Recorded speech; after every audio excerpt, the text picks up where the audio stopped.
All right, Hendon, you're here finishing up spring practice at Tennessee, your second year at Tennessee. If I had gone back to you when you signed with Virginia Tech out of high school and said, here's how this is going to go, would you have believed any of it? I wouldn't. Never in a million years would I think I'd be here at Tennessee. I remember taking visits up here, enjoying my time, watching some of my former teammates like Emmanuel Mosley, Mm-hmm. just watching him perform, and I was thinking, wow, this is amazing. But I don't know if I'd be here at Tennessee. Yeah. Yeah, I couldn't call that one. I mean, this is the thing that people just ask about you that I still can't like when you were picking a school, how many people said to you as you're considering Tennessee under the circumstances you were considering Tennessee, are you sure? Mm-hmm. Like, because Yeah.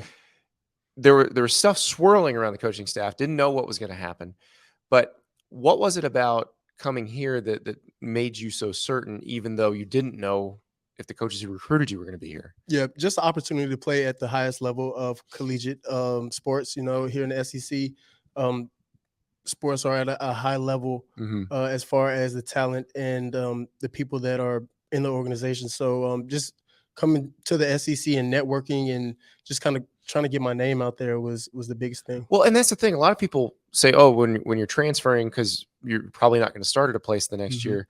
The idea is you transfer down a level of competition, Yes, sir. not up a level of competition. Like, wait, was that just? Did you talk to your parents about Mm-hmm. that? How did you decide? I'm going to try to go this. Because it's either parallel from Virginia Tech to Tennessee. We're talking parallel or up. Mm-hmm. So, how did you decide that's what I'm going to do instead of? Okay, now I'm going to look for maybe Group of Five school or maybe follow Dad's footsteps at Mm-hmm. North Carolina A&T. Yeah, just sat down with my parents. And, the biggest thing for me and my family is prayer. So, just praying on and trusting God through the process. I remember sitting down with them and just weighing out the positive and negatives of transferring to Tennessee, and in all making all those decisions, it was the best fit for me and the best place for me to be to pursue my goals in the future. And then you get here and you go through spring, and there's no decision because they've got a couple guys Mm-hmm. that had been at Tennessee, had started games at Tennessee, and Harrison and Brian, and then Joe Milton shows up, who we all know that Josh Heupel liked Joe Milton out of high school. We all know that everybody recruited Joe out of high school before he decided to go to Michigan. What was that like for you when you find out that Joe's going to be the starter, and you're in camp and you came to get an opportunity to play? Mm-hmm. What do you do Yeah. next? Um, I've been in these positions before where I wasn't the guy initially, and my attitude towards my teammates and towards everyone else in the quarterback room has to be positive, Yeah, and I have to have a positive mindset just so I can get through days and get efficient work out of days. yeah. So moving forward, I used to just pick Joe's brain when he was a starter and supporting him, but at the same time, from the beginning of camp to the end of camp, me and Joe pushed each other to be our best, play in, play out. Coach Heupel was saying that it felt like you almost stopped putting pressure on yourself Mm-hmm. once that decision was made, and that you really then had a chance to grow. What were those weeks like? Where Yeah. Joe's going to start, you're still trying to get ready. How did you handle that, and how did you handle that with your teammates? Mhm. Like you said, it was definitely a burden lifted off of me, but it definitely kind of put the pressure on me a little bit more to how you respond. Mhm. And me being me, I wanted to show my teammates that I was strong enough to overcome those obstacles and continue to be the player that I know I can be and the leader that I know I can be Now, as well. I want to show you a play because this is one that your OC Alex Golish told me about. Mm-hmm. All right, so this is the play in the Pittsburgh game. This is you guys are down 34-20, late third quarter, first and goal. This is the one where he turned to the quarterback's coach in the booth afterward and said something to the tune of, "I think we got something here, or maybe we missed something here." And so I'm gonna let you watch and you tell me what you're seeing here.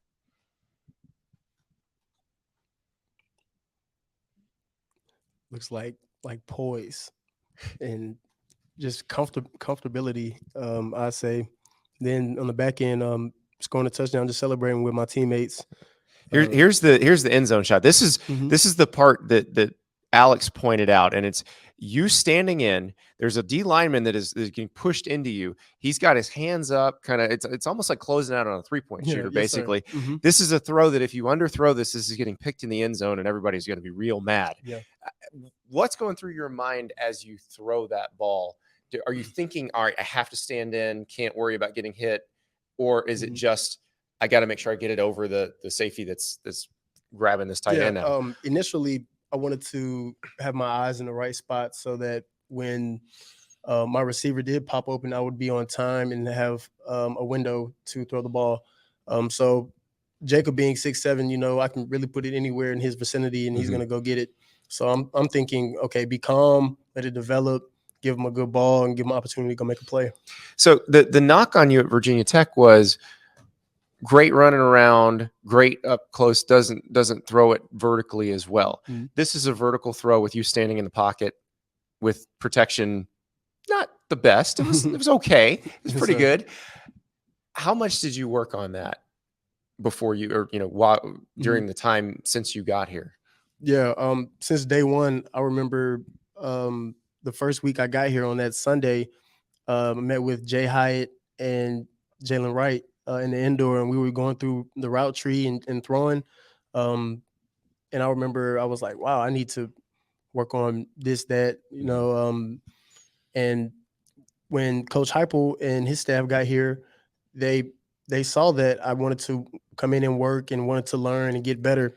And they started pouring into me, hey, Hen, you want to do this with your feet. You want to, have this arm angle. So they've definitely been a huge reason of my success. Now, one of the things that Alex was talking about, and it was something that they said that they missed in camp when they were evaluating you because you're in a red jersey, you can't get hit.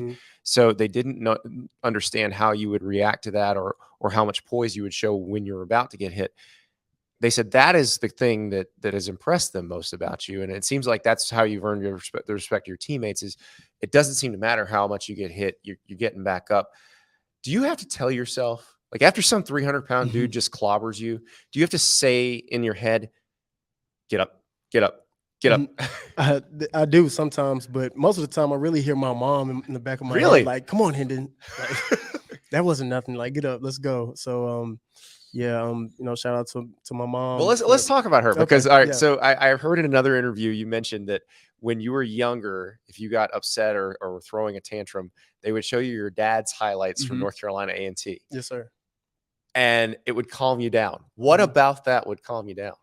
Really, just ball. It's ball being played on TV. Then it's dad on top of that. So I'm glued in. I want to see what dad does, and then we're watching ball. So that's always something that I've loved and forever will love. So I was watching, I was on the internet, some Virginia Tech fan when you were there had dug up a clip of your dad playing at North Carolina A&T, and it was him throwing a very long touchdown pass. And I watched it. I'm like, they have exactly the same. So did you try to emulate his throwing motion, or did that sort of happen naturally? Yeah, it just happened naturally. Okay. He's always been my biggest coach, biggest supporter. And from the age of 3, he's been training me and my brother to be quarterbacks. So I guess everything that he knows, he's trying to implement. Right. So he's training you to do it. But it's funny because a lot of times guys develop different physically, but you and your brother and your dad are all basically the same size too, right? Yes, sir. It's crazy. And I heard that he also showed you a lot of Randall Cunningham growing up. Yes, that's sir. Okay. So you obviously were not alive when Randall was playing. I was a kid when Randall was playing. He was one of my favorite people to watch. And one of my biggest football fantasies is if somehow you could get a time machine and move Randall Cunningham to now. I would love that. I would love that. Randall Cunningham is probably my favorite quarterback of all time outside of my father. So just watching a lot of his film, that would be so exciting. He was so good, and he was playing with a fullback and like 8 to 7 to 9 step drops. Yeah. Like, can you imagine these offenses now? Well, he had a rocket for an arm. Yes. Well, and I'm sure, playing at Virginia Tech, you saw a bunch of Michael Vick, but Randall was every bit the athlete and the thrower that Vick was. And it's just, I just, it's so funny because guys your age, most of them never even heard of him. Mhm. So to see that, I'm glad your dad schooled you on the classics. Yes, That's, sir. you know, Yeah. some parents are playing the Temptations in the house. Mhm. Some are playing Randall Cunningham in the Yeah. house. So that's impressive. Yes, sir. So now, growing up, you grew up in Greensboro, North Carolina. I heard you say that Keenan Allen was a guy that you. So Keenan would have been playing in high school there Mhm. when you were like 4th, 5th grade, right? Yes, sir. What was that like watching a guy like that? It was amazing. I remember the first time I met Keenan, he had this long wavy hair. Yeah. Him and his brother did. Was it Zach Maynard? Yeah, it was Yeah. Zach Maynard and also his cousin Maurice Harris. Yep. So we're all on the practice field, and I'm a little kid. My dad's coaching them up. They're running through drills as high school guys. And I remember Keenan was out there just in his flip flops, just talking to my dad. And my dad was like, "How you feel about the season coming up?" And he's like, "Man, I feel good. I feel like I'm gonna have an explosive season." And he's a freshman at this time, coming from 8th grade. His first game, he had like 3 touchdowns against the defending state champs. Like, that's amazing. I can't even imagine high school kids trying to deal with Keenan Allen. Like it's crazy. So that's I mean, so you grew up in that. You saw Mhm. that, and you mentioned you basically trained since the age of 3 to be a quarterback. When things didn't go as well as you wanted at Virginia Tech, did you have doubts at that point about, is this going to work for me? Yeah, yes, sir. I remember coming back. I think it was my redshirt sophomore year, coming back from the winter break, and I'm thinking, okay, I'm coming in. I'm gonna have an explosive spring, and it's gonna translate to the fall. I come in, I have an explosive spring. We get to the fall, I'm not the guy again. So just trying to keep my head on a positive path, and Mhm. then that really just elevated my faith to a whole nother level. And my prayer started to elevate more every day. Just started getting to the word more and more. So it's really been a great journey. And you had the situation in 2020 where everybody's getting COVID. You have to be screened afterward. Mhm. They screen you and they say there may be something with your heart, Mm. and they said that you might have to have open heart surgery. Like Mhm. Yeah. what is going? Because I mean that's potentially career ending right Yes. there. What is going through your mind as the doctor is saying this is a possibility? Well, the doctor didn't even tell me. I got pulled into the medical room Mhm. at the school because that morning, it was a Tuesday morning. I'm coming off of COVID, so I'm thinking, hey, my first practice. Like, I'm excited. Let's get it rolling. I get there early, and they're like, Hendon, come talk to me in the medical room. And I step in there, and they explain everything to me, and I'm like, wow, this is crazy. Just in one day, everything could be gone. Um, so And so they checked it out further. Mhm. They had to do a procedure to check it out Yes. further, and that's when you found out, okay, no, you're not going to have Mhm. it. But what's it like? I'm sure they told you count back from 10 and you go to sleep, and then what's it like when you wake up from that? When I wake up, I want to know, can I play football? Am I able to, go out there and do the things that I love? And when I woke up, I looked at my mom. She started clapping her hands. So I'm like, okay, something must be good. So she's clapping her hands, and then the doctor tells me, you're good to go. Are you gonna play this weekend? Well, no, doc. Unfortunately, I didn't practice all week. So You're like, hey, you just told me my career might be over. Let's ease back into this Mhm, thing. So mhm. you get here, everything goes the way it goes, but you then establish yourself as the guy. Yes, sir. What was last season like as that started to roll? You started to have some success. You start developing the chemistry with your teammates. Mhm. Was it everything you'd hoped this college career was going to be? It wasn't, at the beginning, but I could definitely see me progressing and getting better day in and day out. My leadership in the team started to build step by step, and me and Joe's relationship started to grow. And me just being a great supporter of him and being a great teammate definitely helped me out and made me realize, this is really a team sport. I know everyone says that, but it's really a team sport, and it takes people around you Yeah. to get the engine Well, that's going. what So, some of the coaches were saying, that one of the things that they were happiest with you was when you weren't the starter, you were still telling younger guys, hey, trust the process. This is all going to work. Because, guys with a new offense, with a new scheme, sometimes there's going to be moments of doubt. Mm-hmm. And they said that you were one of the people kind of reinforcing what the coaches were saying, even though you had every right to say, forget these guys. They didn't recruit me. They don't even want me. Yeah. So. Yes, sir. Yeah. Just from my time of putting in work and trusting the process to get to where I want to be, I know that when you do put the time in and you dedicate yourself to your craft, that good things will be the outcome. So just trying to get those guys to buy in that same mindset, to just continue to work and trust the process. Were you surprised at how quickly you guys gelled offensively? Because that was one of those things that, we had a lot of questions about Tennessee last year because so many players left through the transfer portal. It was a new offense. It was, you're going against some of the best defenses in the country. How did you guys come together as quickly as you did? Really, I'd say a lot of team bonding. We did a lot of team bonding in the offseason. And then I remember coming in and watching film with the receivers. All the quarterbacks would come in on Mondays and watch film with the receivers, and they would tell us, hey, we like to run this route like this. We like the ball right here. And we tell them what we see as well. And that translated to coming to practice, and we're talking on the field. Yeah. So just get on the same page with the receivers and everyone being involved in developing their mindset of how we want our offense ran and how we want to operate. It really started to click after a while. How much of it was like a clean slate thing? Because like Cedric Tillman is a good example. I think he had 8 catches in 3 years, and then all of a sudden he blows up last season. I mean, could you tell when you got here, hey, this guy? Because you look at him like 6'3", 215. You're like, okay, but when did you realize, all right, this guy can really play? Really, the first day we were throwing routes on air. He was quick off the line. He was explosive out of his breaks. So I'm like, ooh, like we have something right here. Then Velus Jones, explosive in himself. Yeah, like he's amazing over the ball in his hands. And then he developed the route running aspect of things. So that was great to see.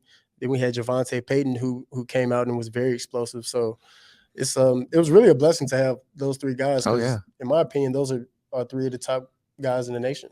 And Cedric's back, and you got some young guys to work with. You got a young guy who goes by Squirrel. That's my favorite. Yeah, it's my favorite SEC nickname since Pork Chop Womack at Mississippi State. So Squirrel needs to become a star. So whatever you can do to make Squirrel a star, make him a star. Yes, sir. I got you. Yes, Squirrel White is an amazing talent. Great personality, quiet guy, but when he does open up, he's a joy to be around, and he's a hard worker. So. And now everybody's kind of looking to you. This is it's such an interesting time because this NIL stuff just started. You and your brother have a book out. What's that like? Yes, did you ever think you'd be in the publishing business while you're in college? I didn't, not this early, but I did think one day I would. Yeah, come out with some literature. But it's definitely a blessing to spread the word of Jesus Christ, and doing it with my family is even more incredible because I get to see them at times I wouldn't if we didn't have the book. Yeah, so, it's a young athlete's illustrated guide to the Bible, basically. Yes, like, sir. Yeah, that's just so you reading the Bible. It might not be any pictures in there. Yeah, there are not. Not the ones I grew up with. So just trying to venture out to the kids and get them excited about not just reading and learning, but also learning the word of Jesus Christ. I mean, because it's funny because everybody assumed with all the NIL stuff, people are going to be, they're just out for themselves. They're just trying to make, but I mean, you're trying to help introduce some people to this. And then I'm imagining there is a chance for you to get something financially that an athlete couldn't get before and set yourself up a little bit for future life. But how much are you learning about the business world and all that as you go? Yeah, learning a ton day by day, just trying to connect the dots on networking. Learning how to network was my biggest thing because I'm a little bit reserved. So I'm just learning how to network and venture out and talk to people and kind of pick their brains and their expertise. So I wanted to get into podcasting with my teammate Tyler Barron, but we just never have enough time to really sit down and gather information. Hey, listen, there's money in the podcast game now. I'm telling you. So you listen here, NIL sponsors who could potentially be helping out Hendon Hooker here. Yes, sir. You got to find him 25, 30 minutes a week to make this happen. So, but yeah, that's the part is I imagine very hard for you is figuring out what to turn down and what to say yes to, because you do have a limited amount of time. Yes, sir. And if you don't play well, if you aren't Tennessee's starting quarterback and doing really well, that stuff doesn't keep coming. Yeah.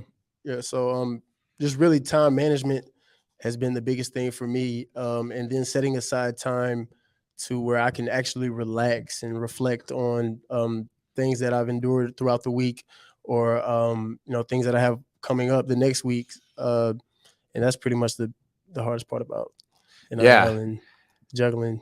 What's it like to have a T-shirt with your name on it? It's pretty cool. I like that. It's pretty cool. Yeah. I was excited about it. As soon as I saw the idea, or I saw it on paper, I was like, wow, this is amazing. And I mean, now it's changed to where the people can get your jersey and that sort of thing. Is it going to be weird seeing photos? I mean, this is every athlete's dream that you want to be, because it used to be you had to be, in the NFL or the NBA for that to happen. But you could be walking around Knoxville seeing a bunch of Hendon Hooker. I want you to walk up to some kid and be like, "Are you Hendon Hooker?" And just, what is the look on his face going to be when he turns around and sees you? That's going to be an amazing thing if I do that. But me and my friends, we always pick with each other.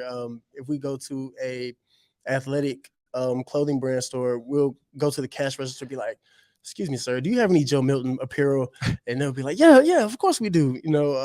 So it's always, and you can actually get it now. Yeah, it's always a running joke. Like whoever we're with, whoever gets the person first, like, you just blurt someone's name. I need that Squirrel White jersey right now. You guys got the Squirrel Can White? you imagine the NIL possibility? Like, let's say this dude becomes the best receiver in the SEC. Like, the NIL possibilities are limitless for a guy named Squirrel. So how have you managed your time? You mentioned that is the hard part. Yes, do you feel comfortable? Do you feel like you've got everything squared away so that you can handle the business of football when you need to? Not really. It really just comes down to me blocking everything out and just playing football. That's what happens most of the days throughout the week. But there definitely are days where I have to set times and dates that, I have to hit these marks. I have to get this in by a certain time. Communicating with my family is a big part of that as well, because they help me out with a lot of stuff on the NIL that's side. Never going to change. None of that. Never. When you have a job and you have kids, that your life will be scheduled out like that anyway. So you're learning it now, which is great. Yeah. But I mean, how exciting is it going into this season, knowing what your role is, what you're supposed to do, versus last year where there was so much uncertainty? Yeah. It's definitely not as nerve-wracking. I'm very excited for this upcoming season, and I'm excited to reach the marks that us as a team set. And I think it's going to be very exciting for everyone else to see as well. All those little kids in those Hendon Hooker jerseys. Yes, I'm just the kid. I guarantee you, if it's like, especially if it's like an elementary school kid, he will turn around and be like, "Well, no, I'm not real." Oh, it's going to be great. Well, Hendon, I appreciate it. Thank you so much, and good luck this season. Yes, sir. Thank you.